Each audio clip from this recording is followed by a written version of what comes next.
Welcome back. আশা করছি আপনারা সবাই ভালো আছেন, ভালোর দলে আছেন। আমিও ভালো আছি আর ভালোর দলে আছি। যত বেশি দিন যাচ্ছে তত বেশি ফেব্রুয়ারি কাছে চলে আসছে। আর আপনারা সবাই জানেন ফেব্রুয়ারির 14 তারিখে ভূত.com-এর 6 বছর পূর্ণ হবে। আমাদের অনেক আয়োজনের চিন্তা ভাবনা রয়েছে, আশা করছি সাথে থাকবেন। এবার নতুন একটা ঘটনায় যাব, যেভাবে লেখা আছে সেভাবেই পড়ে শোনাচ্ছি।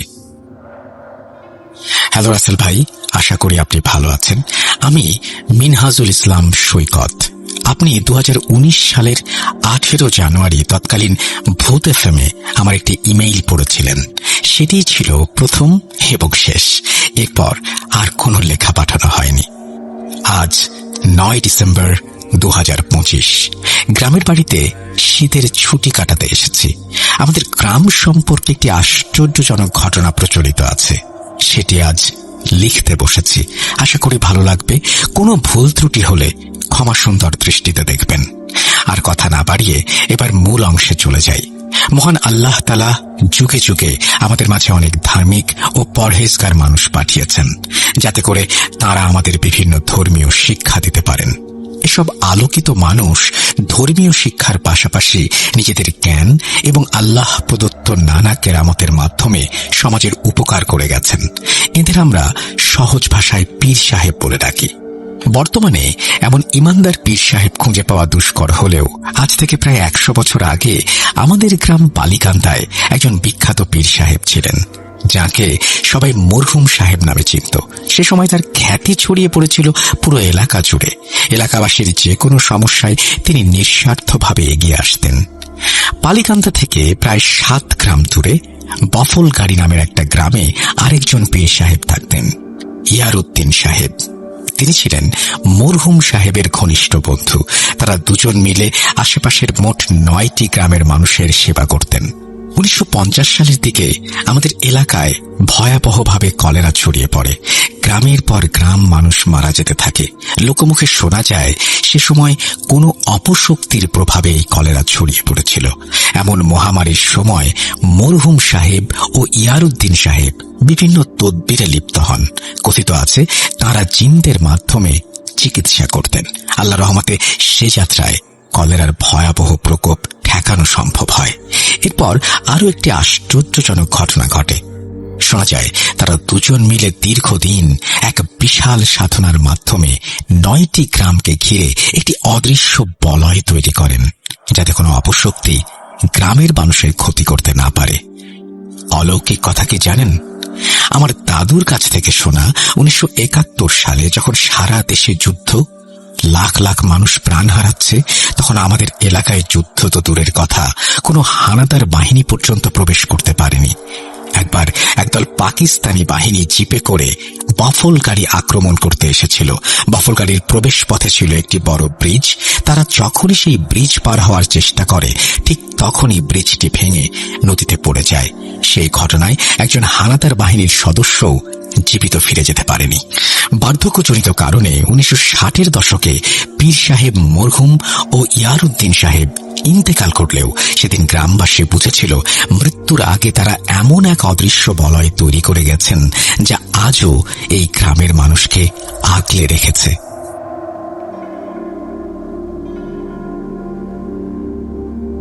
সবকিছু ঠিকঠাকই চলছিল। ঘটনাটা 1975 সালের দিকের। তখন বর্ষাকাল। এ সময় গ্রামে প্রচুর মাছ পাওয়া যেত। বালিকান্দা গ্রামে 2 ভাই, তোনার আর মোনার। মাছ ধরতে তারা ভীষণ ভালোবাসত। তারা প্রায় প্রতি রাতেই ফাঁচা দিয়ে মাছ ধরতে বের হতো। আমাদের এলাকায় রাতে মাছ ধরাকে বলা হয় আন্ধারি মারা। আর ফাঁচা হলো বাঁশের মাথায় 8 থেকে 10টি সূচালো লোহার চিকন ফলা বাঁধা একটি মাছ ধরার যন্ত্র। হারিকেন হাতে তোনার আর মোনার গভীর রাতে ফাঁচা নিয়ে আন্ধারি মারত। এক রাতে কি যে হলো, তারা কোনো মাছই পাচ্ছিল না। যা একটু পাচ্ছিল তা খুবই ছোট ছোট। তখন তোনার বলল, নাই মোনার, শুনেছি মরহুম সাহেবের মাজারের পাশে যে দিঘিটা আছে সেখানে নাকি প্রচুর মাছ। ভয়ের কারণে কেউ সেখানে মাছ ধরতে যায় না। চল আজ আমরা যাই। মোনার সঙ্গে সঙ্গে আপত্তি করল, খেপেছিস? ওই জায়গাটা খুব দোসাঙ্গা। আমাদের এলাকায় ভৌতিক জায়গাকে দোসাঙ্গা বলা হয়। তোনার বলল, এইসব আজগুবি কথা আমি বিশ্বাস করি না। আজ পর্যন্ত কত রাতে আমরা মাছ ধরেছি, কখনো কি কোনো জিনভূত দেখেছি? কিছুই নেই, চল। বড় বড় মাছ পাবো, বাজারে বিক্রি করলে ভালো টাকা হবে, বর্ষার শেষে চথার মেলায় অনেক কিছু কেনা যাবে। আরে তুই তো নতুন বিয়ে করেছিস, মেলায় না গেলে ইজ্জত থাকবে। মোনার কিছুক্ষণ চুপ করে রইল, মনে মনে ভাবল, কি ব্যাপার, প্রতিদিন তো অনেক মাছ পাওয়া যেত, আজ বিকেলে বৃষ্টি হয়েছে, আজ তো আরো বেশি মাছ পাওয়ার কথা, কিন্তু আশ্চর্যের বিষয় মাছই নেই।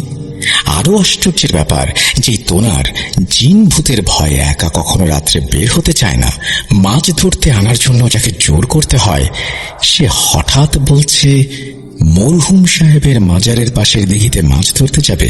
এত সাহস পেল কোথায়? তারপর মোনার বলল, চল, যা হওয়ার হবে, আজ মাছ না নিয়ে বাড়ি ফিরব না।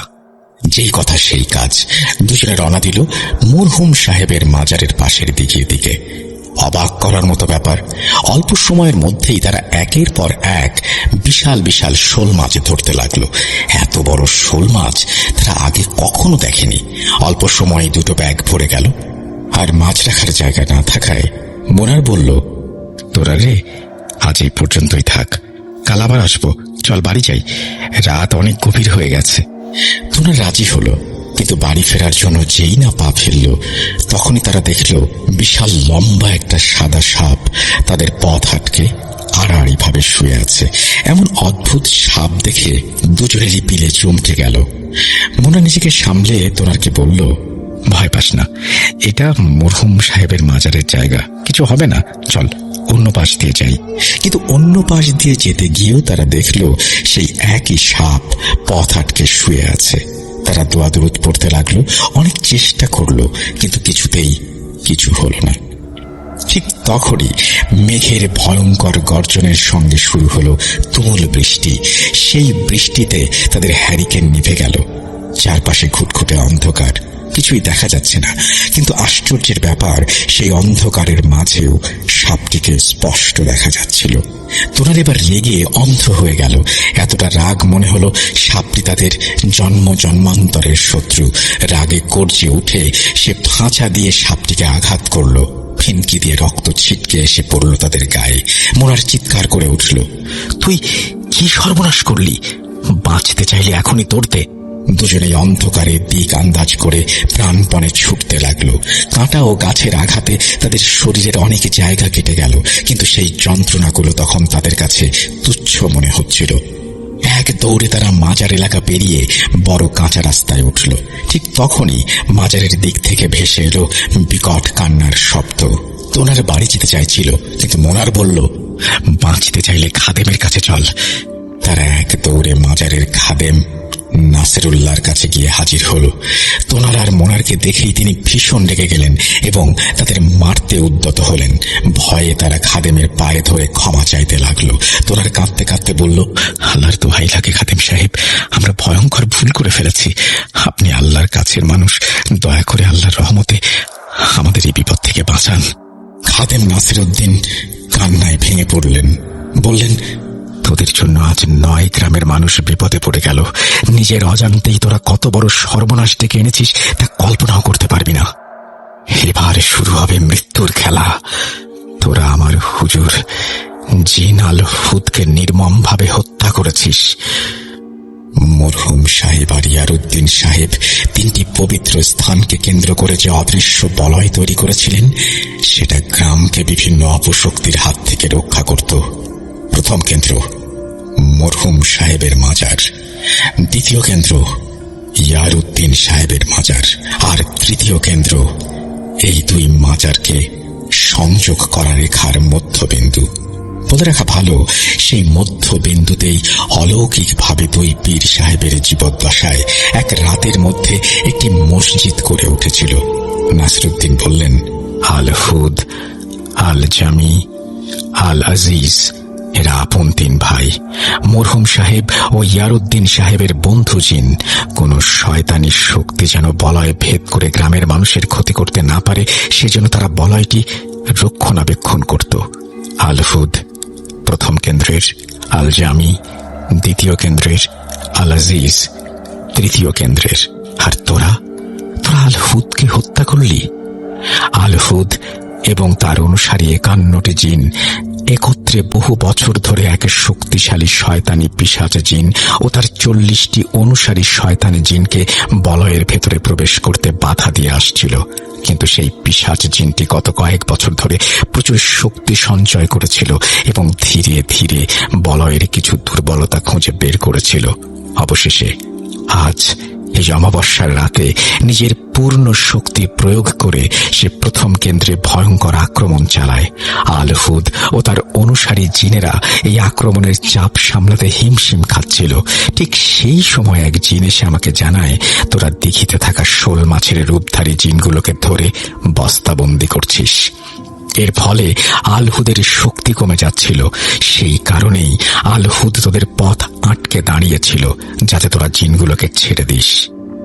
কিন্তু তোরা তা না করে আল হুদকেই হত্যা করেছিস, আর তার ফলে সেই শয়তানি পিশাচ জিন বলয় ভেদ করে গ্রামে ঢুকে পড়েছে।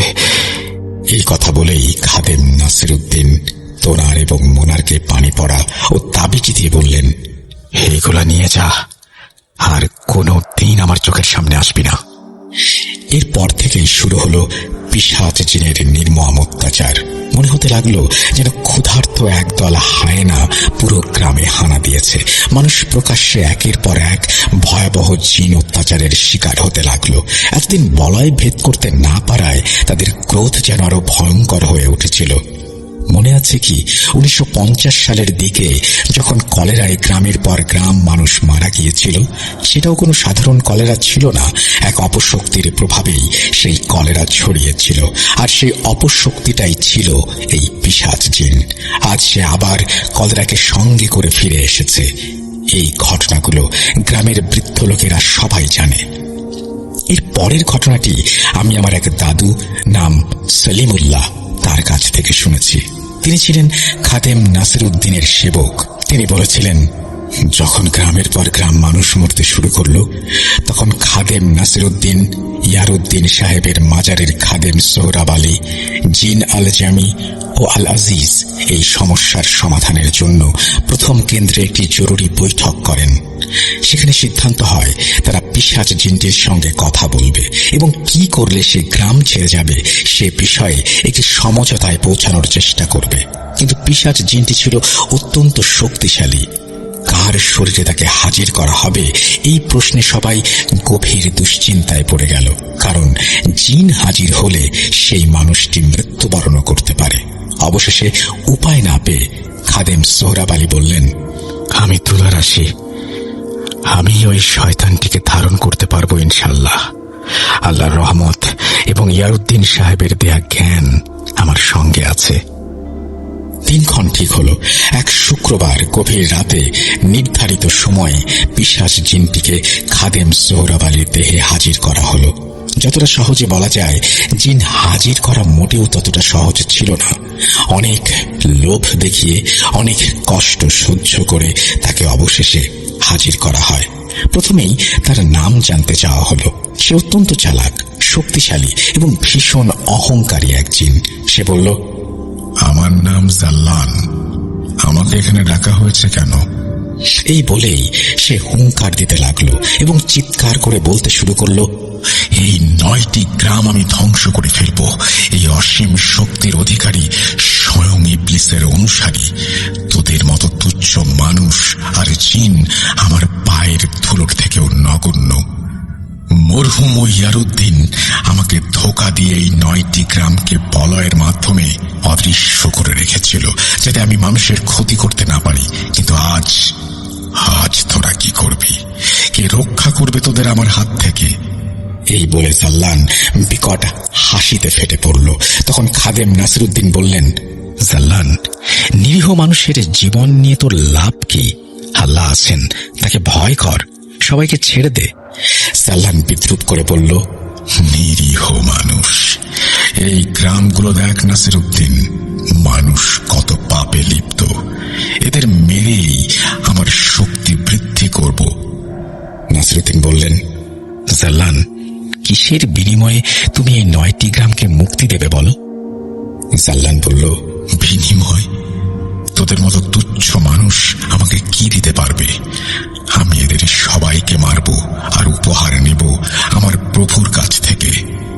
তখন খাদেম নাসিরউদ্দিন বুঝে গেলেন তার সঙ্গে সমঝোতা সম্ভব নয়। এরপর হঠাৎই জাল্লান বিকট এক চিৎকার দিয়ে খাদেম সোহরাব আলীর দেহ থেকে বের হয়ে গেল।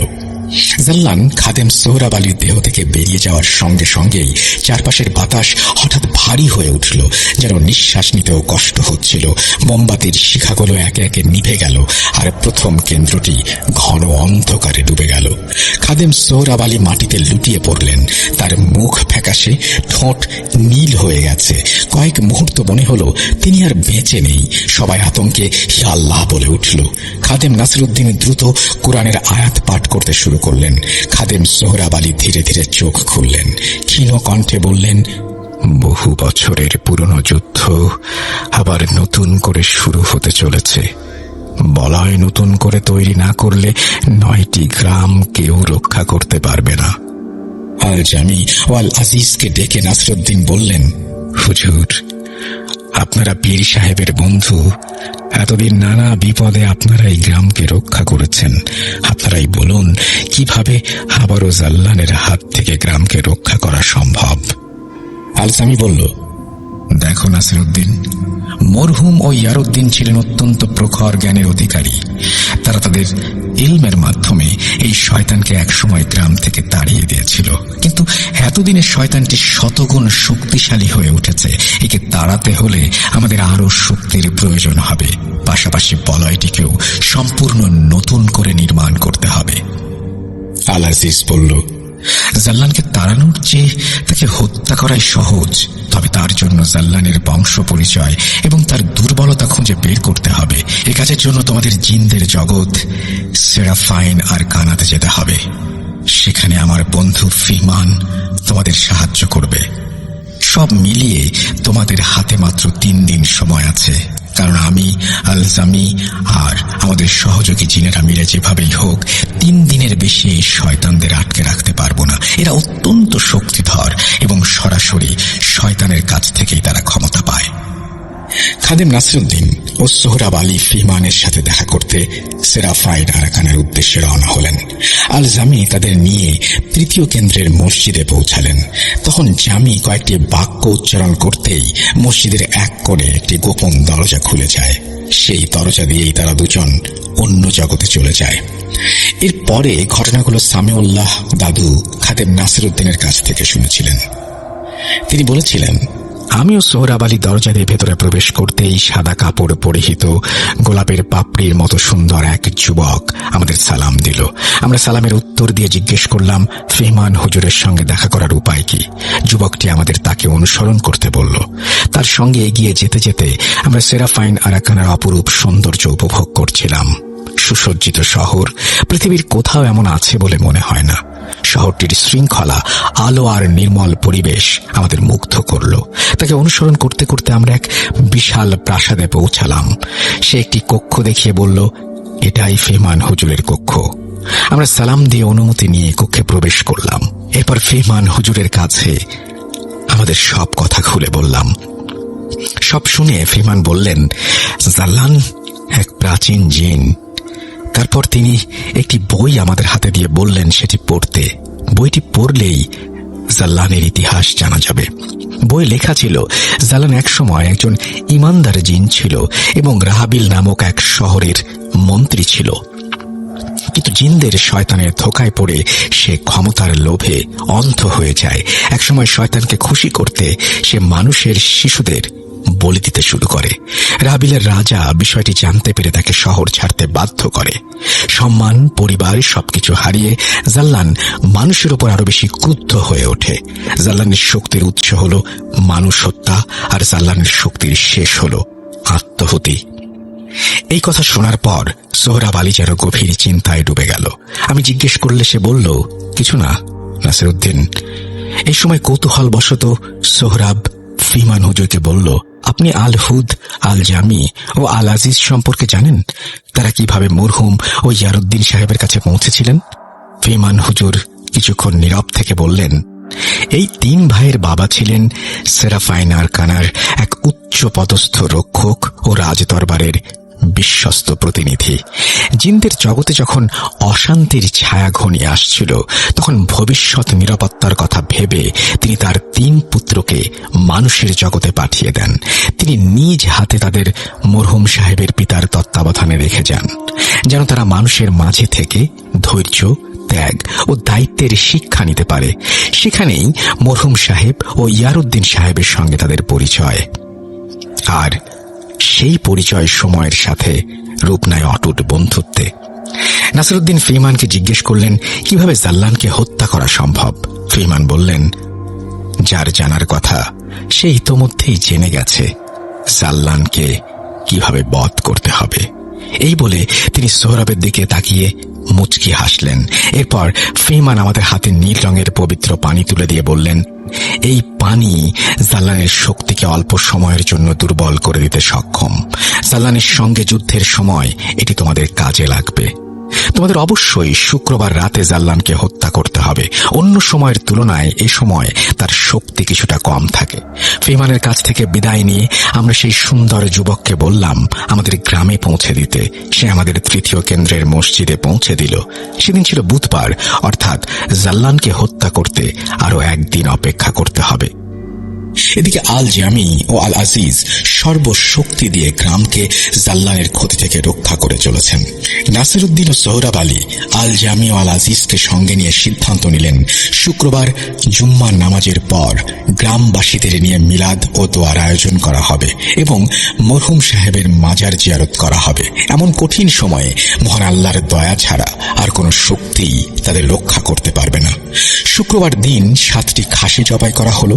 জুম্মার নামাজ শেষে সবাই একসঙ্গে মাজার জিয়ারত করল। মিলাদ ও দোয়া শেষে তবারক গ্রামবাসীদের মধ্যে বিতরণ করা হলো। নাসিরউদ্দিন গ্রামের মানুষদের একসঙ্গে এত আনন্দিত ও নিশ্চিন্ত দেখে আর নিজেকে ধরে রাখতে পারলেন না।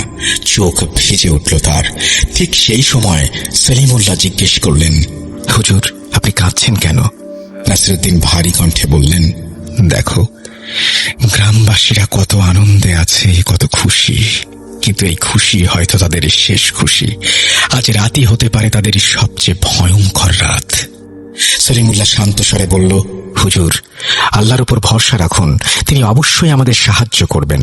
নাসিরউদ্দিন সম্মতিসূচক মাথা নাড়লেন। কোনো কথা না বলে তিনি এক মনে সবার দিকে তাকিয়ে রইলেন, যেন প্রতিটি মুখ শেষবারের মতো মনে গেঁথে নিচ্ছেন। সন্ধ্যা ঘনিয়ে এলো। পুরো গ্রাম নিস্তব্ধ। গাছের একটি পাতাও যেন নড়ছে না। সন্ধ্যার অন্ধকার এমন ভাবে নেমে এসেছে যে অমাবস্যার অন্ধকারকেও হার মানায়।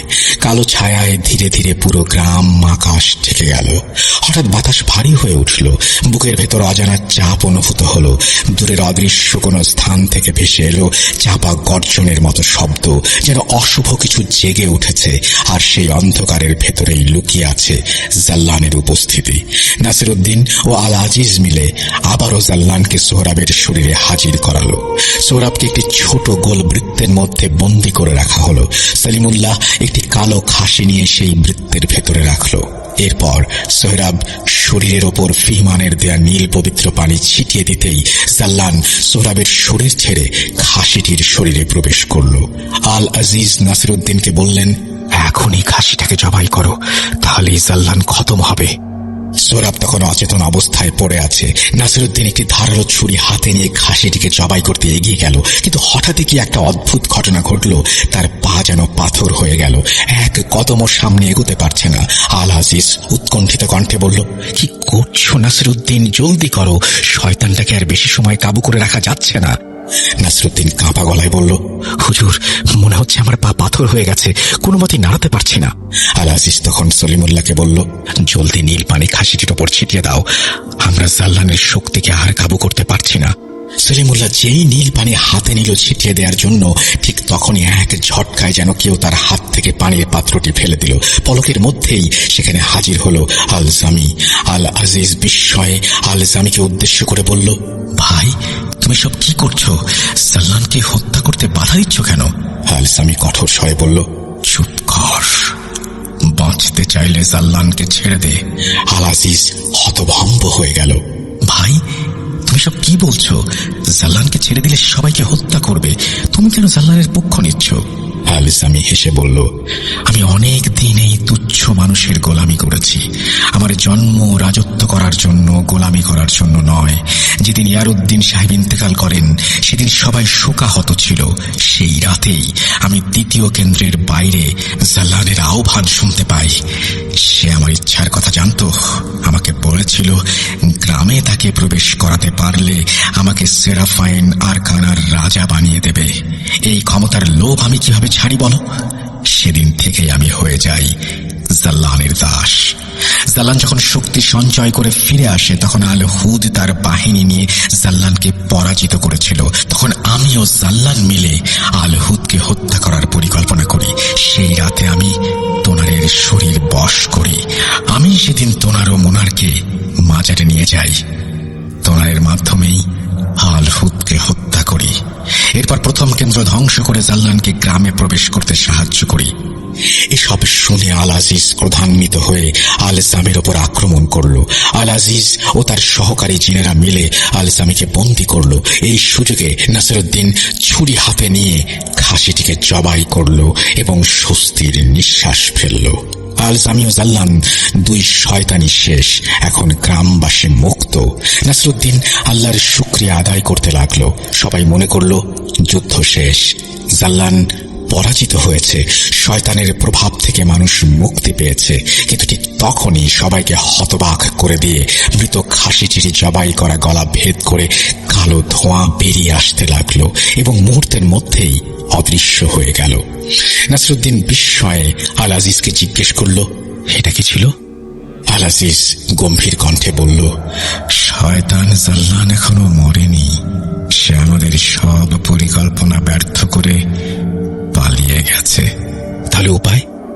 জাল্লানকে কি হত্যা করা সম্ভব না? এবার সোহরাব দৃঢ় কণ্ঠে বলল, অবশ্যই সম্ভব। তোমার কি মনে আছে সেই বইয়ে কি লেখা ছিল, জাল্লানের শক্তির উৎস হলো মানুষ হত্যা আর জাল্লানের শক্তির শেষ হলো আত্মাহুতি। জাল্লানকে কোনো প্রাণীর শরীরে বন্দী করে হত্যা করা সম্ভব নয়। তাকে মারার একমাত্র উপায় হলো তাকে মানুষের শরীরে বন্দী করে সেই মানুষকে জবাই করা। সোহরাবের কথা শুনে নাসিরউদ্দিন চমকে উঠল। সে আতঙ্কিত কণ্ঠে বলল, সোহরাব, তুমি কি বলতে চাচ্ছ?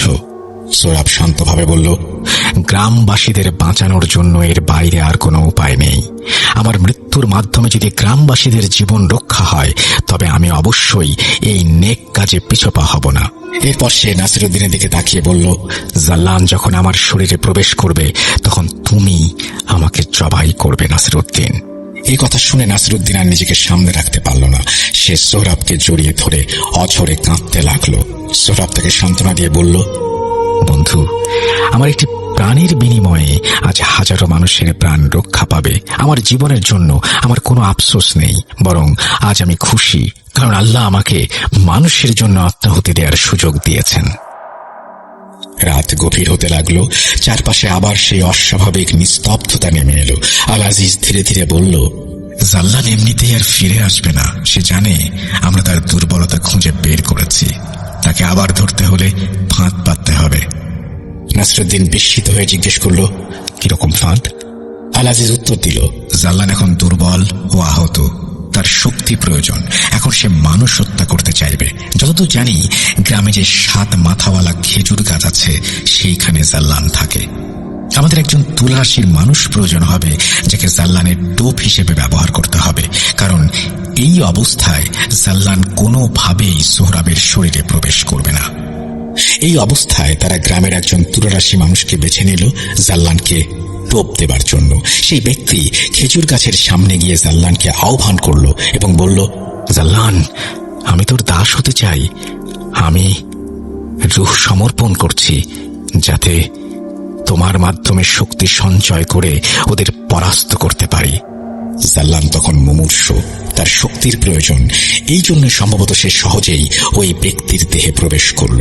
সাথে সাথে আল আজিজ তার সহকারী জিনদের দিয়ে জাল্লানকে নিয়ে আবার গোল বৃত্তের মধ্যে আটকে দিল। এরপর সোহরাব গোল বৃত্তের ভেতরে প্রবেশ করল। ওই ব্যক্তির গায়ে নীল পানি ছিটিয়ে দেওয়ার সঙ্গে সঙ্গে এক বিকট হুঙ্কারের মধ্য দিয়ে জাল্লান সোহরাবের শরীরে প্রবেশ করল। সোহরাব কেঁপে উঠল, তার চোখ লাল হয়ে উঠল, কণ্ঠ বদলে গেল। নাসিরুদ্দিন, এখনই। এই শেষ কথাটুকু ছিল সোহরাবের নিজস্ব। নাসিরুদ্দিনের হাত কাঁপছিল, চোখে অশ্রু, বুক ফেটে যাচ্ছিল। আল আজিজ গর্জে উঠল, এখন না করলে সব শেষ। নাসিরুদ্দিন দাঁতে দাঁত চাপল। এক মুহূর্তে ছুরির ধার নামল, সোহরাবের শরীর মাটিতে লুটিয়ে পড়ল। সঙ্গে সঙ্গে জাল্লানের ভয়ঙ্কর আত্মচিৎকার আকাশ ফাটিয়ে দিল। কালো ধোঁয়া বেরোতে চাইল, কিন্তু আত্মত্যাগের শক্তিতে সে আটকে গেল। ধোঁয়া জ্বলে ছাই হয়ে গেল। এক মুহূর্তে সব থেমে গেল। নীরব সবকিছু, আকাশ পরিষ্কার, বাতাস হালকা। জাল্লানের অস্তিত্ব চিরতরে শেষ। নাসিরুদ্দিন সোহরাবের নিথর দেহ জড়িয়ে ধরে কান্নায় ভেঙে পড়ল। আল আজিজ মাথা নিচু করে বলল, আজ এক মানুষের আত্মত্যাগে পুরো গ্রাম বেঁচে গেল। সেই রাতেই গ্রামের মানুষ বুঝল জাল্লান শেষ, আর সোহরাব সে মানুষ নয়, সে এক ইতিহাস।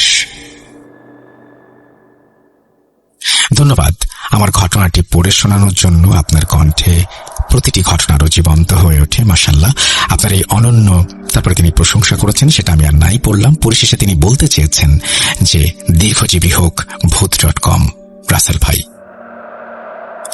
মিনহাজুল ইসলাম সৈকত বগুড়া থেকে এই ঘটনাটি পাঠিয়েছেন। তারপর তিনি তার মোবাইল নাম্বার এবং ইমেল অ্যাড্রেস শেয়ার করেছেন। এই ঘটনাটি বেশ অদ্ভুত, আর সেই কারণে আমি বাধ্য হয়েছিলাম তাকে জিজ্ঞেস করতে, অর্থাৎ সৈকতকে জিজ্ঞেস করতে, যে এই ঘটনাটির সত্যতা কতটুকু। তিনি ইমেইলে রিপ্লাই দিয়েছেন। যেভাবে রিপ্লাই দিয়েছেন আমি তার ইমেলের রিপ্লাইটি পড়ছি। এটি একটি সত্য ঘটনা রাসেল ভাই। আমাদের এলাকায় ঘটনাটি বহুল প্রচলিত। এই ঘটনার স্বয়ং সাক্ষী সলিমুল্লাহ দাদু এখনো জীবিত আছেন। আমি তার কাছ থেকেই সরাসরি ঘটনাটি শুনে আপনাকে লিখেছি। যদি ঘটনাটি প্রচার করা হয় তবে তারিখ জানালে কৃতজ্ঞ থাকব। যাই হোক, ঘটনাটি আমরা প্রচার করছি এবং আশা করছি আপনি খুশি হয়েছেন, এবং যারা শুনলেন তাদের মতামত জানতে চাই। কারণ এই ঘটনা নিয়ে আমি অনেক কনফিউজ ছিলাম, এই জন্য আমি ইমেল করি এবং এই জন্য আমি জানতে চাই তার কাছ থেকে এই ঘটনাটির সত্যতা সম্পর্কে। এবং তার ইমেইলের রিপ্লাই পাওয়ার পরেই আমি এই ঘটনাটি প্রচারের সিদ্ধান্ত নিই। আপনাদের কেমন লাগলো আপনারা জানাবেন। আশা করছি আপনারা সবাই ভালো আছেন, ভালোর দলে আছেন। আমিও ভালো আছি আর ভালোর দলে আছি। নতুন একটা ঘটনায় যাব, তবে ঘটনাটি একেবারেই অন্যরকম।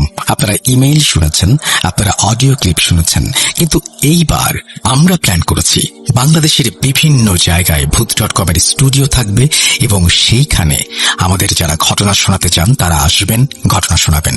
প্রথম কাজটি করেছেন সাবিত আলম ময়মনসিংহের একজন স্টোরি টেলারকে তিনি আমন্ত্রণ জানিয়েছিলেন, এবং তিনি একটা চমৎকার ঘটনা আপনাদের জন্য উপহার দিয়েছেন। আশা করছি এই ঘটনাটি আপনাদের ভালো লাগবে। চলুন কথা না বাড়িয়ে শুরু করা যাক। আসসালামু আলাইকুম প্রিয় লিসেনার্স এবং রাসেল ভাই, আশা করি সকলেই ভালো আছেন এবং সুস্থ আছেন। আমাদের ময়মনসিংহ সেটআপে আজকে উপস্থিত আছেন আমাদের গেস্ট মারুফ কোত্থেকে এসেছেন এবং কি ঘটনা আমাদেরকে বলবেন সেটা আমরা কিছুক্ষণের মধ্যেই মারুফের মাধ্যমেই শুনতে পারবো। চলুন আমরা কথা না বাড়িয়ে সরাসরি চলে যাব মারুফের কাছে।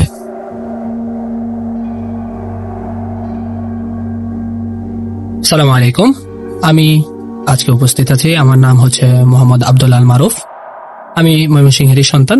আমি আপাতত একটা প্রাইভেট সার্ভিসে জব করছি। তো কথা না বাড়িয়ে হচ্ছে আমি সরাসরি ঘটনায় চলে যেতে চাচ্ছি। ঘটনাটা হচ্ছে 2018 সালে আমার নিজের সাথে ঘটা ঘটনা। আমাদের এই ঘটনার সাক্ষী হচ্ছে আমার এক ভাতিজা সম্পর্কের, ভাইস্তা সম্পর্কের সমবয়সী এক ফ্রেন্ড। সে আমার আত্মীয় ভাইস্তা, কিন্তু আমার ফ্রেন্ডও হয়। তো তার সাথে আর আমার সাথে একই সাথে ঘটনাটা ঘটে। আমরা হচ্ছে তখন 3 দিনের জন্য যে তাবলিগ জামাত হয়, জামাতে গিয়েছিলাম। খুব সম্ভবত আমি দুঃখিত, 2018 না 2016 সালের ঘটনা বলছি। তো আমরা হচ্ছে 3 দিনের জন্য জামাতে যখন গিয়েছিলাম, সেইখান থেকে ঘটনার সূত্রপাত। তো আমরা এমন একটা জায়গায় জামাতে গিয়েছিলাম, এই জায়গাটা হচ্ছে ময়মনসিংহ থেকে শম্ভুগঞ্জ পার হয়ে রঘুরামপুর নামে একটা জায়গা আছে, সেইখানের এক গ্রামীণ মসজিদে আমরা জামাত নিয়ে গিয়েছি। সকালবেলা উপস্থিত হয়েছি 10টা 11টার দিকে, ভোরবেলা রওনা হয়েছিলাম। তো আমি যদি একটু জায়গাটার পারিপার্শ্বিকতা বর্ণনা করতে চাই রাসেল ভাই, তাহলে একটু একটু মানে ঘটনাটার প্রেক্ষাপটটা দর্শকদের শ্রোতাদেরকে কল্পনা করতে সহায়তা করবে। তো আমরা যে মেইন রোড থেকে হাতের ডানে ঢুকে আমরা একটা গ্রামীণ পথ ধরে গিয়েছি। গ্রামীণ পথ যেখানে শেষ হয়েছে সেখান থেকে আমরা যখন মসজিদের দিকে যাচ্ছি তখন হচ্ছে একটা মানে যে আমাদের সাধারণত যে ধানি জমিগুলো থাকে ক্ষেতের রাস্তা, ওই ক্ষেতের রাস্তার হচ্ছে মাঝখান দিয়ে একটা রাস্তা গেছে। রাস্তার মাথায় একটা মোড়ে হচ্ছে একটা কবর, একটাই কবর সেখানে। এই কবরের উপর একটা 40 ওয়াটের ছোট যে আগের লাইটগুলো আছে হলুদ লাইট, সেগুলো জ্বলে। এই কবর থেকে হাতের ডানের টার্নিং নিয়ে যে রাস্তাটা গেছে এটা প্রায় 1 কিলো তক গেছে। এই 1 কিলো রাস্তাটা 1 কিলোমিটার রাস্তার দুই পাশে হচ্ছে শুধু ধানি জমি, যে যত দূর চোখ যায় ধানি জমি, আর তেমন কিছু নেই। তারপরে শেষ দিকে হচ্ছে একটা ঘন বাঁশঝাড়। এই ঘন বাঁশঝাড়ের নিচ দিয়ে যেতে হয়, যাওয়ার পরে হচ্ছে দুই পাশে পুকুর, মাঝখান দিয়ে আরেকটা রাস্তা। এই রাস্তা ক্রস করার পরে হচ্ছে মসজিদ। তো প্রথম দিনের প্রথম একবারে ফার্স্ট ইমপ্রেশন আমি বলছি। তো যখন আমি মসজিদে গেলাম, গিয়ে দেখি মসজিদটা তালাবন্ধ করা আছে। তখন 11টা-12টা বাজে। মসজিদটা তালাবন্ধ করা আছে এবং মসজিদের যে বারান্দার সিঁড়িতে বসে দুইজন গ্রামীণ যে আমাদের কৃষক সমাজ থাকে, এই ধরনের দুইজন বৃদ্ধ লোক, দুঃখের বিষয়, দুঃখজনক হচ্ছে সেই মসজিদের সিঁড়িতে বসেই ওনারা বিড়ি খাচ্ছিলেন আর কি, ধূমপান করছিলেন। তো এটা দেখে একাধারে মন খারাপ হয় যে এরকম একটা মসজিদ এরকম ইনএক্টিভ ভাবে পড়ে আছে, আবার একটু মন ভালো লাগে যেহেতু আমরা এখানে ইসলামী দাওয়াতের কাজ নিয়ে এসেছি। তো এইখানে এমনই তো জায়গা আমাদের দরকার যেখানে এখনো অ্যাক্টিভলি ইসলাম প্র্যাকটিস হচ্ছে না, এখানে আমরা দাওয়াত পৌঁছে দিব, এটা আমাদের ভালো লেগেছে। তো আমরা থাকা শুরু করলাম। প্রথম দিন বিশেষ কোনো ঘটনা আমি পাইনি, প্রথম দিন নরমালি চলে গেছে। তো সারাদিন আমরা যে রিচুয়াল গুলো থাকে সবকিছু পালন করার পরে হচ্ছে সন্ধ্যার দিকে এশার নামাজের পরে যে খাওয়া দাওয়া হয়, মাশওয়ারা হয়, এগুলো শেষ করার পরে আমরা চা খেতে গিয়েছি। প্রথম দিন বিশেষ কোনো ঘটনা নেই। এখন আমি ঘটনায় আসলে প্রবেশ করছি। দ্বিতীয় দিনের ঘটনা, এশার নামাজের পরে হচ্ছে আমাদের একটা আলোচনা হয়, ইসলামিক আলোচনা, যেটাকে মাশওয়ারা বলে। মাশওয়ারা শেষ হওয়ার পরে হচ্ছে আমরা খাওয়া দাওয়া করি। খাওয়া দাওয়া শেষে শুয়ে পড়া কাজ, আর কোনো কাজ নেই। তো আমাদের মসজিদের যে আমার বাসাটা হচ্ছে ময়মনসিংহ ব্রিজ মোড়ের যে মসজিদটা আছে, এই মসজিদের ইমাম সাহেবের নাম হচ্ছে আব্দুল কাইয়ুম সাহেব। উনি হচ্ছে আমরা ছোট হুজুর বলে ডাকি, কারণ ওনার যে বড় ভাই আছেন উনিও আমাদের ইমাম ছিলেন, এক্স ইমাম। তো ছোট হুজুর আমাদের মসজিদের, আমাদের এই জামাতটার আমির ছিলেন বা দায়িত্বপ্রাপ্ত যিনি থাকেন আর কি সব দেখভালের জন্য। তো সিকোয়েন্সটা এরকম যে ছোট হুজুর ইয়া করতেছেন, ওনার বিছানা গুছায় নিচ্ছেন, মশারি টানাচ্ছেন, উনি মশারির ভিতরে আছেন। এমন টাইমে আমি ওইখানে উপস্থিত হয়ে আমি হুজুরকে বলি যে হুজুর, আসলে তো আমরা এখানে অনেক নওজোয়ানরা এসেছি, ইয়াং জেনারেশন আছে অনেক, আমার ছোট ভাই ছিল, তো বন্ধু ছিল। তো আমি বললাম যে আমরা তো আসলে সাধারণত এত তাড়াতাড়ি ঘুমিয়ে অভ্যস্ত নই। তখন সর্বোচ্চ বাজে হয় কয়টা হবে, 15টার মতো বাজে। তো বললাম হুজুর, আমরা তো এরকম ভাবে অভ্যস্ত নই, আমরা একটু চাটা খেতে চাই, একটু ঘুরে টুরে আসতে চাই, তারপরে এসে ঘুমাতে পারবো, না হলে হয়তো আমরা শুলে ঘুমাতে পারবো না। তো হুজুর হচ্ছে বিশেষ বিবেচনায় দেখলেন যে নওজোয়ানদের মন রক্ষার্থে কিছু করতেই হবে, তাদেরকে তো আর কট্টরপন্থায় ধর্মে আটকে রাখা যাবে না, একটু ছাড় দিতে হবে। এটা ভেবে হুজুর বলল যে তাহলে তোমার জিম্মায় নিয়ে যাও, মানে আমার দায়িত্বে ছাড়লেন।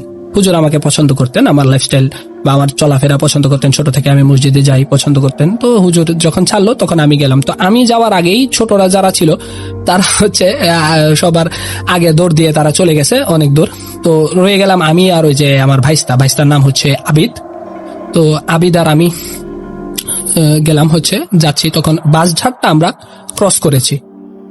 বাসঝাড়টা যখন ক্রস করে তাহলে আমাদের সামনে রইলো 1 কিলোমিটার রাস্তা, এবং 1 কিলোমিটার রাস্তার সামনেই একবারে যে ইমিডিয়েট যে আলোর সোর্সটা দেখা যায়, এটা হচ্ছে কবরের উপরে থাকা একটা ছোট লাইট, আর কিছু নাই। তো এই রাস্তা দিয়ে আমরা যখন আনুমানিক অর্ধেকটা গিয়েছি, মানে এমন একটা দূরত্বে আমি আছি, যখন আমার সামনের দিকেও হচ্ছে পুরোটা যে রাস্তাটা আছে যতটুকু দূরত্ব, আমার পিছনের দিকেও ঠিক ততটুকু দূরত্ব। এমন একটা মিডিল পয়েন্টে আমরা এসে পৌঁছাই। মিডিল পয়েন্টে এসে পৌঁছানোর পরে আমাদের কেন যেন মনে হয় যে দুই পাশে যে ধান ক্ষেত আছে, ধান ক্ষেতের ভিতরে কোনো প্রাণী, শিয়াল বা কুকুর টাইপের কোনো প্রাণী যখন ধান ক্ষেত ফাঁক করে দৌড়ে দৌড়ে আসবে আমাদের দিকে, যে সাউন্ডটা হবে, আমরা দুই পাশ থেকে এই ধরনের সাউন্ড শুনতে পাচ্ছি। তো সিকোয়েন্সটা মানে এমন হয়ে গেল যে আবিদও বুঝতেছে, ভাইস্তাও বুঝতেছে যে আমি ভয় পাচ্ছি, সেও ভয় পাচ্ছে, সে আমাকে বলছে না। আমি বুঝতেছি যে আমিও ভয় পাচ্ছি, কিন্তু আমি আবিদকে বলতেছি না, কারণ হচ্ছে ভয় জিনিসটা সংক্রামক। আমি যদি আবিদকে বলি সেও আতঙ্কিত হয়ে যাবে। তো আমরা একজন আরেকজনকে চাচ্ছি না যে আতঙ্কিত করতে, কিন্তু আমরা ভয় পেয়েছি। আমরা পর্যাপ্ত ভয় পেয়েছি, যেন দৌড়ে দৌড়ে আমাদের চারদিক দিয়ে ঘিরে ফেলেছে, এরকম ভাবে দৌড়ে আসছে। আর অজানা একটা ওজন যেন আমাদের শরীরে বেড়ে গেছে, আমরা ভয় পাচ্ছি, অনেক ভয় পাচ্ছি। আমাদের আশেপাশে বাতাসটা কেমন যেন গোমট হয়ে গেছে, একটু ভারী হয়ে গেছে, একটু গরম হয়ে গেছে, এক অজানা গরম লাগলো একটু। তো একটু ক্ষমা প্রার্থী হয়ে নিচ্ছি, আমাদের যদিও একটা পবিত্র কাজে গিয়েছি, আমাদের একটু বদভ্যাস ছিল। তো আমার পকেটে ছিল একটা সিগারেটের প্যাকেট সম্পূর্ণ নতুন, আরেক পকেটে ছিল ম্যাচ লাইটার। তো তারপর হলো কি, আবিদ আমাকে হঠাৎ করে বলল যে ভাইস্তা একটা সিগারেট জ্বালান। তো সিগারেট জ্বালানোর কথা বলার পরে আমারও মাথায় এরকম একটা ঘুরতেছে। তো তাড়াতাড়ি আমি প্যাকেটটা বের করলাম। তো তখন আমি একবারে নতুন সিগারেট খাওয়া শিখেছি, এর আগে আমি কখনো নতুন প্যাকেট খুলিনি। তো নতুন প্যাকেট খুলতে হলে ওই যে কিনার দিয়ে একটু মাথা বের করে যে প্যাকেটটা উপরের ইয়াটা ছাড়াতে হয়, এটা আমি তখন অভ্যস্ত নই। তো হুড়মুড় করে পকেট থেকে বের করার পরে খুঁজে পাচ্ছি না মাথাটা, তারপরে কোনোভাবে ছাড়াইয়ে একটা সিগারেট মুখে রেখে তারপরে যখন লাইটারটা নিব, লাইটারটাও ছিল নতুন। তো লাইটারটা কয়েকবার স্ট্রাইক করতেছি, 2-3 বার স্ট্রাইক করতেছি, আগুনটা জ্বলতেছে না। তো আগুনটা জ্বলা পর্যন্ত আর সিগারেটের প্যাকেট বের করা পর্যন্ত আর এই যে আমাদের যে আতঙ্কের সময়টা, সর্বোচ্চ যদি আমি টাইম কাউন্ট করি হতে পারে 15 সেকেন্ড। কিন্তু এই 15 সেকেন্ড আমি মনে করি যে আমার জীবনের সবচেয়ে লংগেস্ট 15 সেকেন্ড লেগেছিল। আমাদেরকে কি যেন একটা এসে ঘিরে ফেলেছে, একটা অজানা ওজন শরীরে, একটা গরম গুমোট পরিবেশ। এটা ব্যাখ্যাতীত, এটা হতে পারে কিছুই না, আবার হতে পারে অনেক কিছু। আসলে আমাদের সাথে যা ঘটেছে তাই বলতেছি। তো যার কারণে হয়তোবা এটা অনেকের কাছে অনেক কিছু মনে নাও হতে পারে, কিন্তু আমাদের কাছে তখন ওই মুহূর্তে ওই জায়গায় খুবই আতঙ্কিত লেগেছে যে আমি সামনের দিকে তাকিয়ে আছি, একটা আলোর সোর্স, এটা একটা কবরের উপরে, আমার পিছনের দিকে 1/2 কিলোমিটার দূরে একটা বাস, যার দুই পাশে ধানের ক্ষেত ছাড়া কিছু নেই। এরকম টাইম আমাদেরকে কিছু একটা ঘিরে ফেলেছে, একটা অজানা ওজন শরীরে এসে পড়েছে। তো তখন ফাইনালি যখন স্ট্রাইক করলাম ম্যাচটা, সিগারেটটা ধরানোর পরে কেন যেন মনে হলো বাতাসটা একটু ছেড়ে ছেড়ে দিয়েছে, ওজনটা যেন আমাদের শরীর থেকে একটু নেমে গেল। আর ওই যে চারদিক থেকে ঘিরে ফেলছিল, ধান ক্ষেত পার হয়ে আসছিল, এই ধরনের সাউন্ডটা একটু কমে গেল, এক পর্যায়ে থেমেই গেল। তারপরে আবিদ আমাকে বললো ভাইস্তা চলেন আমরা সামনের দিকে আগাই, এখন সমস্যা নাই। এই একটা জায়গায় ধরা পড়লো যে কিছু তো একটা ঘটেছিল, না হলে আবিদ আমাকে কেন বলবে যে চলেন এখন সমস্যা নাই। তো যাই হোক, এটা পরে আমরা আলোচনা করে জেনেছিলাম। আবিদ আমাকে বলেছিল ভাইস্তা আমি কিন্তু খুব ভয় পাইছি। আমি আবিদকে বলেছিলাম ভাইস্তা আমিও তো খুব ভয় পাইছি, আমি বলি নাই কারণ গিয়ে আপনি ভয় পাইয়ে যাবেন। তো রহস্য এখানে সমাধান এখনো হয়নি, এখনো শেষ হয়নি। তো যখন আমরা কিছু দূর আগালাম, হতে পারে 4-5 কদম আগানোর পরে এই যে দুই পাশে বিস্তৃত ধান ক্ষেতের একবারে শেষ মুহূর্তে, যেখানে চোখেই দেখা যায় না ভালো মতো, অনেক দূর দূর পর্যন্ত ক্ষেত, ওই একবারে শেষ সীমানা থেকে আমার ডানে এবং আমার বামে দুই দিক থেকে এট এ টাইম 4-5টা করে শিয়াল, দুই পাশে কিন্তু 4-5টা করে শিয়াল হঠাৎ করে হাউ যে ডাকটা হয় ডেকে উঠলো। তো সিকোয়েন্সটা যদি মিলাতে চাই, এরকম হচ্ছে যে আমাদেরকে মনে হয় শিয়ালগুলোই ঘিরে ধরতেছিল, তো এখন তারা ওই সুদূরে গিয়ে ডেকে উঠেছে। কিন্তু এই যে 4-5 সেকেন্ডের ভিতরে তারা ওই সুদূরে চলে যাবে, এটার তো কোনো ব্যাখ্যা নাই আসলে। তো এখানে ঘটনা সমাপ্তি। তারপরে আমরা যথারীতি 4 দোকানে গেলাম। তো হুজুরকে কিন্তু আমি দেখে আসছি, হুজুর বেডে শুয়ে পড়ছেন। তো আমরা যখন 4 দোকানে গেলাম, চা খাচ্ছি, তখন আড্ডায় মগ্ন হয়ে গেছি, আর বিশেষ আতঙ্ক আমাদেরকে ভর করে ওঠেনি। হঠাৎ করে আমরা দূরে দেখলাম কেউ একজন আসছে। কাছাকাছি আসার পরে দেখি হুজুর চলে আসছেন, আমাদের আমির সাহেব, আমাদের ইমাম সাহেব, উনি চলে আসছেন। তো আমরা একটু অবাক হয়ে গেলাম। হুজুর এমন একজন, হুজুরকে যারা চিনেন তারা সবাই জানেন যে হুজুর একজন আল্লাহর ওলি টাইপের লোক, অনেক বড় আলেম, ওনার অনেক সুনাম আছে, আল্লাহ ওনাকে ভালো রাখুক, নিয়ে খায়ের দারাজ করুক। তো উনি কখনোই চা খায় না, পান খায় না, কোনো ধরনের বদভ্যাস না। একটা মানুষের তো এমন আছে যে সকালে 1 কাপ চা খেতে হয়, হুজুর তাও না, কোনো রুটিনের আন্ডারে উনি চলেন না। উনি কেন 4 দোকানে আসবেন? তো উনি আসলেন, এসে সেরে 1 কাপ দুধ নিলেন, আমাদের সাথে দেখা করলেন, কথাবার্তা বললেন। পরে যে দোকানদার আছে, দোকানদারকে নামাজের দাওয়াত দিলেন, ইসলামের দাওয়াত দিলেন।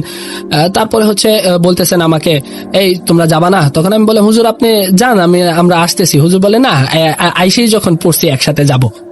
তখন আমার একটু হালকা ডাউট হলো যে হুজুর কেন আমাদেরকে একসাথে যেতে চাচ্ছে। যাই হোক, আমরা তো ভয় পেয়েছি, আমরা অনেকটা আশ্বস্ত হয়েছি হুজুরকে দেখে। তো আমরা বললাম যে হুজুর চলেন একসাথে যাই। তখন আর কোনো ঘটনা ঘটে নাই, খুব সিম্পলি আমরা হুজুরের সাথে চলে আসছি। ওই দিন রাতে আর কোনো বিশেষ ঘটনা নাই। এখন তারপরের দিন দুপুরবেলা হুজুর আমাকে ডেকে বলল যে তোমরা কি আজকেও বের হবা?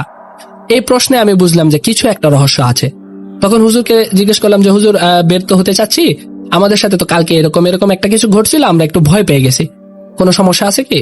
হুজুর বলে পরে কথা বলবো, তোমরা বের হওয়ার আগে আমাকে জানাও। তখন হচ্ছে যখন ওই দিন সন্ধ্যার দিকে আবার বের হবে, এইটা লাস্ট রাত, শেষ রাত, তো তারপরের দিন চলে যাব। তো বের হওয়ার আগে হুজুরকে বললাম যে হুজুর যেতে চাচ্ছি। হুজুর বললো যে সমস্যা একটু আছে, তবে আতঙ্কিত হওয়ার মতো কোনো কারণ নাই, সাবধানে থাকবা, যাওয়ার সময় আয়াতুল কুরসি পড়ে নাও, আসার সময় আয়াতুল কুরসি পড়ে ঢুকবা, আল্লাহর নাম নাও, কোনো সমস্যা নাই, এমনি ভয় পায় না, তোমরা কোনো ভয় পায় না, তেমন কোনো সমস্যা নেই, তবে সাবধানে থাকা ভালো। এমনি সাধারণ সময় তো সাবধানে থাকা ভালো, তাই না? আমাকে প্রশ্ন করতেছে। পরে আমি বললাম জি হুজুর, সাবধানে থাকা ভালো। তো পরে আমরা ওই দিন গিয়েছিলাম, আর কোনো সমস্যা হয় নাই। তবে সেদিন কিছু একটা ছিল রাসেল ভাই, আমি এটা বলতে পারি হলফ করে, কিছু তো একটা ছিল। কারণ আমি যদি একা ভয় পেতাম, বা আমি যদি আমার ওই ফ্রেন্ড বা ভাইস্তার সাথে যদি ভয় পেতাম, তাহলে আমি এটাকে কোনো গুরুত্ব দিতাম না। কিন্তু যেই হুজুরকে আমি দেখলাম যে উনি শুয়ে পড়ছেন, উনি early to bed and early to rise টাইপের পারসন, উনি কেন রাতে উঠে 4 দোকানে যাবে আমাদেরকে রিসিভ করতে? There was something and he was aware of that. কারণ হচ্ছে আমি অনেক ক্ষেত্রেই শুনেছি যে যারা এইরকম তাবলিগ জামাত নিয়ে যায় এবং যদি আলেম ব্যক্তি হয় এবং যদি জিম্মাদার হয়, তাহলে তাদের কাছে আল্লাহর তরফ থেকেই হোক বা কোনো মাধ্যমে হোক একটা সোর্স তাদের কাছে আসে, বা নিরাপত্তাটা যে উনি পালন করেন, ওনার কিছু একটা খেয়াল থাকে তাদেরকে সেফ রাখার। কারণ এই রাতে উঠে হুজুরের যতটা না ভয় আমি ধান খেতে পেয়েছিলাম, তার চেয়ে বেশি আশ্চর্য হয়েছে হুজুরের ওই রাত্রে 4 দোকানে যাওয়াটা এবং আমাদেরকে সেফ করে নিয়ে আসাটা। তো এই ছিল আমাদের ঘটনা। পাশাপাশি একটু ঘটনা যুক্ত করতে হবে, ওই এলাকাটা এতটা রিমোট ছিল এবং ওইখানে কিছু তো একটা সমস্যা ছিল। কারণ মসজিদের বাইরের সাইডে যে বাথরুমটা ছিল, বাথরুমে এই ঘটনাটা আমরা প্রায় পেয়েছি ওই 3 দিনই। বাথরুমে আমরা যখন যেতাম, আমরা তো একা বাথরুমে যাওয়া নিষেধ, বিশেষ করে রাত্রে, তো আমরা একজন পার্টনার নিয়ে যেতাম। তো বেশিরভাগ ক্ষেত্রে হতো কি, পার্টনার বাইরে দাঁড়ায় আছে, আমরা বাথরুমে টয়লেটের ভিতরে সময় দিচ্ছি, তো টয়লেটের পিছনে যে বাতাস বের হওয়ার যে জানালাটা, এই জানালার পিছনে হচ্ছিল একটা ডুবা, অল্প একটু জায়গা আছে পারে। তো মনে হতো আমাদের পার্টনার কথা বলতে বলতে পিছনে চলে গেছে, ওই মানুষ পা দিয়ে হেঁটে গেলে যে পাতার উপরে যে পায়ের শব্দটা হয়, বা একটু ফিস কথা বলা, একটু শ্বাস নেওয়ার যে শব্দটা, এটা আমরা প্রায় পেতাম। আমি নিজে পেয়েছি, বাইসা পেয়েছে, সবাই পেয়েছে, ওই বাথরুমের পিছনে শব্দ হতো। তো এমন হয়েছে যে আমি আবিদকে নিয়ে গেছি, তখন আমি বের হয়ে আবিদকে বলতেছি, আমি সরাসরি স্ট্রাইক করে ফেলছি আবিদকে। আমি বলছি আপনার এত পিছনে যাওয়া লাগে কি, হাঁটতে হাঁটতে আপনার রাখছি, আপনি সামনে থাকবেন। আবিদ বলতেছে আমি তো পিছনে গেছি না। আপনি গেছেন পিছনে, আমি শব্দ পাইলাম। তখন আবিদ বলে আচ্ছা সমস্যা নাই। তখন আমি বাইরে দাঁড়ায় আছি, আবিদ ঢুকছে। আবার এরকম হয়েছে, ছোট ভাই সেও বলতেছে যে ভাই পিছনে কেডা জানি কথা কয়। তো এরকম ঘটনা হয়েছে। তো ওইখানে কিছু একটা সমস্যা ছিল। যাই হোক, আল্লাহর রহমতে আমরা সেফলি আসছি এবং এই ছিল আমাদের ঘটনা। এই ঘটনাটা এখানেই সমাপ্ত। আমার জীবনে আমার সাথে অশরীরী বা রহস্যজনক ঘটনার মধ্যে এটাই হয়েছে। ওখানে কি ছিল বলতে পারি না, তো যা ছিল তাই আপনার সামনে প্রেজেন্ট করলাম। ধন্যবাদ। আসসালামু আলাইকুম। ওয়ালাইকুম আসসালাম মারুফ, আপনাকে অসংখ্য ধন্যবাদ আপনার ঘটনার জন্য। আশা করি লিসনারদের ঘটনাটি ভালো লেগেছে। আমি কথা না বাড়িয়ে চলে যাব সরাসরি রাসেল ভাইয়ের কাছে। সকলেই ভালো থাকবেন, সুস্থ থাকবেন এবং অবশ্যই ভূত.com শুনতে থাকবেন। আসসালামু আলাইকুম।